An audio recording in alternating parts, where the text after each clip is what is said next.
తెలుగు రాష్ట్రాల వ్యాప్తంగా ఉన్న సంక్షిప్త వార్తలను ఇప్పుడు స్పీడ్ న్యూస్ లో చూద్దాం. పశ్చిమ గోదావరి జిల్లా నరసాపురంలో దొంగలు రెచ్చిపోయారు. తాళం వేసిన ఇళ్లను టార్గెట్ చేసి చోరీలకు పాల్పడుతున్నారు. జోషులవారి వీధి, సిద్ధనవారి వీధిలోని 2 ఇళ్లలో చోరీ జరిగిందని బాధితులు పోలీసులకు ఫిర్యాదు చేశారు.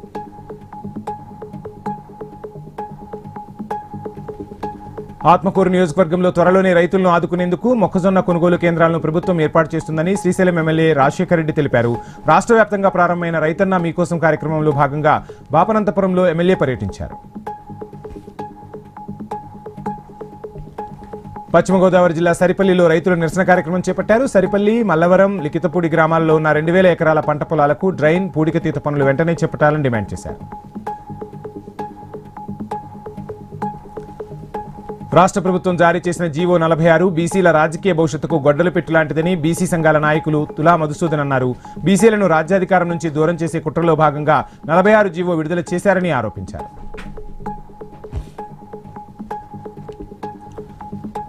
డ్రగ్స్ నిర్మూలనకు ప్రతి ఒక్కరూ పాటుపడాలని ఇబ్రహీంపట్నం ఎమ్మెల్యే మాల్రెడ్డి రంగారెడ్డి అన్నారు. పెద్దంబర్పేట నూతన ఎక్సైజ్ పోలీస్ స్టేషన్ ఎమ్మెల్యే ప్రారంభించారు.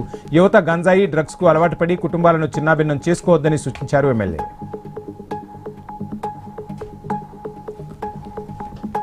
హైదరాబాద్ అమీర్పేట హెచ్ఎండిఏ ఆఫీస్ వద్ద రైతులు ధర్నా నిర్వహించారు. కొత్తూరు, షాబాద్ మండలాల గ్రీన్ఫీల్డ్, రేడియల్ రోడ్డు భూ నిర్వాసితులైన 50 మంది రైతులు పరిహారం ఇవ్వాలంటూ పెద్ద ఎత్తున నినాదాలు చేశారు.